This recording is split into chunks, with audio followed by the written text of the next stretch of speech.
Hello friends, welcome back to English with Asha ma'am. आज मैं आपके लिए जो पैसेज लेकर आई हूँ उसका टाइटल है love marriage versus arranged marriage. तो लव मैरिज है कि जब भी अपना लाइफ पार्टनर अपनी पसंद से चुनते हैं वो तो होता है love marriage versus arrange marriage. और अरेंज मैरिज में जो लाइफ पार्टनर होता है जनरली माता पिता अपने बच्चों के लिए चुनते हैं। यहाँ VS जो लिखा हुआ है उसकी फुल फॉर्म है versus.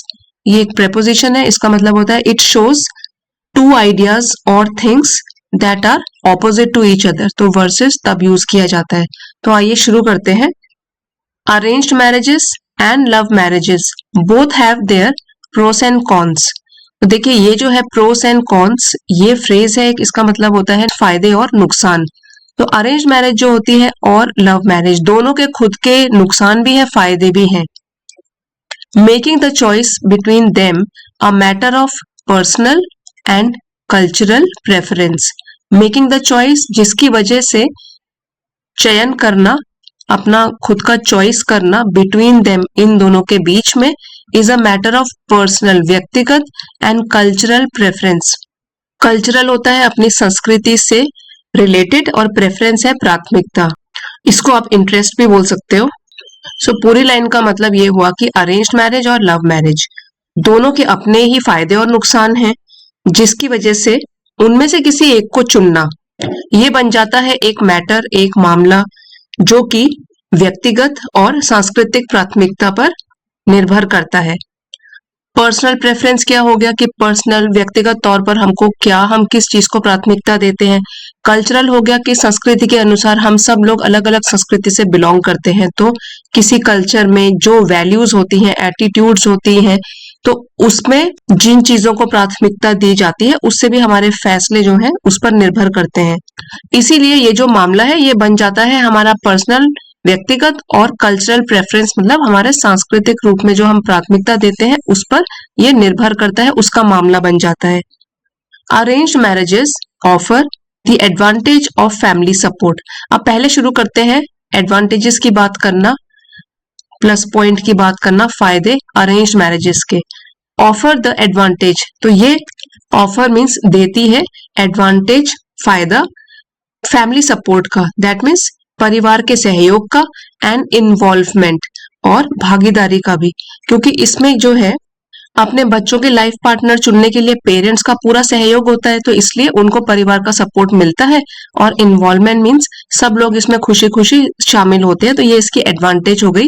Arrange marriages offer the advantage of family support and involvement. Arrange marriage से पारिवारिक सहयोग और भागीदारी का लाभ हमको मिलता है। Parents and elders often consider factors like financial stability.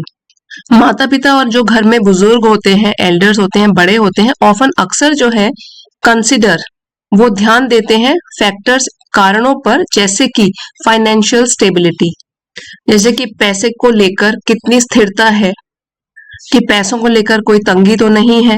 फिर है फैमिली बैकग्राउंड, जो भी अपने बच्चे के लिए वो पार्टनर ढूंढ रहे हैं, चाहे लड़की ढूंढ रहे हैं चाहे लड़का, तो फैमिली बैकग्राउंड कैसा है उनका, ठीक है, किस परिवार से वो लोग आते हैं।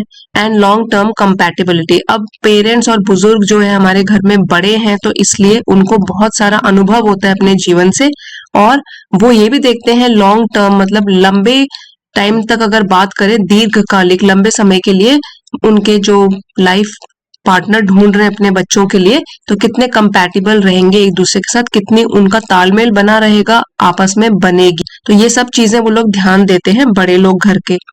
Parents and elders often consider factors like financial stability, family background and long-term compatibility. So माता पिता और घर के जो बुजुर्ग हैं अक्सर वो लोग वित्तीय स्थिरता, फिर हो गया पारिवारिक पृष्ठभूमि क्या है, और लंबे समय तक अनुकूलता कैसी बनी रहेगी, ऐसे कारकों पर भी वो लोग विचार करते हैं। Which can lead to a stable and secure relationship, जिसकी वजह से स्टेबल मीन्स स्थिर, जो लंबे समय तक टिकता है, सिक्योर सुरक्षित, और रिलेशनशिप रिश्ता, जिसकी वजह से एक स्थिर और सुरक्षित रिश्ता बन जाता है। कैन लीड टू है तो बन सकता है। The couple can also grow in love over time.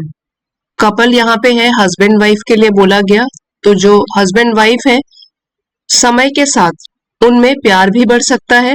Building trust and understanding, trust मतलब विश्वास और अंडरस्टैंडिंग होता है आपसी समझ। विद ईच अदर, एक दूसरे के प्रति विश्वास और समझ ये भी विकसित हो सकती है या बढ़ सकती है। हाउएवर द डाउनसाइड इज, अब हम बात करेंगे कुछ नुकसान की, कुछ माइनस पॉइंट की। हालांकि जो डाउनसाइड मतलब जो नुकसान है, इज दैट इंडिविजुअल्स में फील प्रेशर्ड। यहाँ पे हम इंडिविजुअल्स उनकी बात कर रहे हैं, लड़के या लड़की की, ठीक है। तो यहाँ पर हम उसको बोल सकते हैं कि व्यक्तियों या लोगों को ऐसा लग सकता है कि उनको दबाव महसूस हो सकता है। मे फील प्रेशर्ड, उनको दबाव महसूस हो सकता है, ये माइनस पॉइंट की बात कर रहे हैं। इनटू मैरिंग समवन, कि किसी से शादी करने के लिए दे बेयरली नो, बेयरली मतलब बड़ी मुश्किल से जिसको वो लोग जानते हैं, क्योंकि वो उनकी खुद की पसंद तो है नहीं, माता पिता ने उनके लिए पसंद किया है, तो इसलिए कभी कभी उनको दबाव महसूस हो सकता है कि उससे शादी कर रहे हैं जिसको कि वो बड़ी मुश्किल से तो जानते हैं या बहुत ही कम जानते हैं। Potentially leading to dissatisfaction, potentially mean संभवतः, कि ऐसा हो सकता है कि लीडिंग टू डिससेटिस्फैक्शन, कि इससे असंतोष बढ़े और लैक ऑफ इमोशनल कनेक्शन, या तो हस्बैंड वाइफ के बीच में जो है भावनात्मक संबंध न बने। If compatibility is not naturally present, compatibility का मतलब ये होता है कि एबिलिटी टू लिव टुगेदर, तो अगर ये अनुकूलता नेचुरली मतलब स्वाभाविक रूप से ही अगर मौजूद नहीं है, तो तब संभावित रूप से हो सकता है, तब पॉसिबल हो सकता है कि भावनात्मक संबंधों में कमी हो या असंतोष महसूस हो। अब हम बात करेंगे लव मैरिज की, जो कि बच्चे अपनी पसंद से विवाह करते हैं, शादी करते हैं। ऑन दी अदर हैंड, देखिए ये वाली जो फ्रेज होती है ऑन दी अदर हैंड, इसका हम तब यूज करते हैं जब भी हम कोई कॉन्ट्रास्टिंग पॉइंट पेश करते हैं। कॉन्ट्रास्टिंग मतलब जो उसके बिल्कुल ही विपरीत हो, ठीक है, तो हम इस फ्रेज का यूज कर सकते हैं on the other hand. It is use to introduce a contrasting point of view. तो लव मैरिज, क्योंकि हमने अभी तक बात करी है अरेंज मैरिज की, तो अगर लव मैरिज की बात करें तो provide the benefit of personal choice, इसमें जो बेनिफिट है, जो लाभ प्रदान करता है, प्रोवाइड प्रदान करता है, और बेनिफिट होता है लाभ या प्लस पॉइंट, ये होता है पर्सनल चॉइस का, कि क्योंकि खुद की पसंद होती है, पर्सनल व्यक्तिगत चुनाव किया गया होता है इसमें पार्टनर का। And emotional fulfilment, emotional means भावनात्मक तौर पर, फुलफिलमेंट संतुष्टि। इसीलिए जो प्रेम विवाह है, लव मैरिज है, वो व्यक्तिगत पसंद और भावनात्मक संतुष्टि, इसका तो वो लाभ प्रदान करती है पहले से ही। Couples usually have a deep understanding of each other's personalities.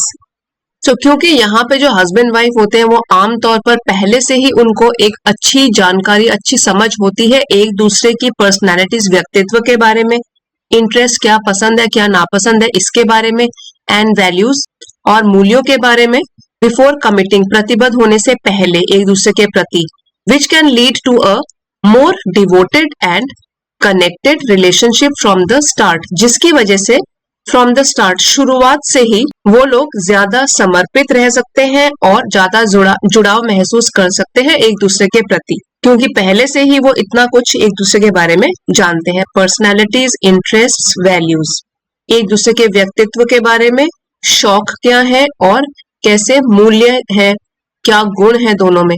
अब बात करते हैं कुछ माइनस पॉइंट की। द डिसएडवांटेज दो, तो हालांकि जो कमी है, इज दैट लव मैरिजेस में lack the immediate support of families, love marriages में लैक मतलब कमी हो सकती है इमीडिएट सपोर्ट ऑफ फैमिलीज की, परिवार का उनको सपोर्ट मिले, समर्थन मिले। एंड द इनिशियल रोमांस, और जो शुरू का प्रारंभिक प्रेम होता है, रोमांस में फेड, वो हो सकता है कि फीका पड़ जाए, मंद पड़ जाए ओवर टाइम, समय के साथ। Leading to challenges if there is no strong foundation, इसकी वजह से चुनौतियां पैदा हो सकती है, चैलेंजेस फेस करने पड़ सकते हैं, चुनौतियों का सामना करना पड़ सकता है। If there is no strong foundation, अगर उनका जो आधार है वो बहुत मजबूत न हो। फिर से एक बार इस लाइन का मीनिंग जानते हैं। The disadvantage though is that love marriages में lack the immediate support of families.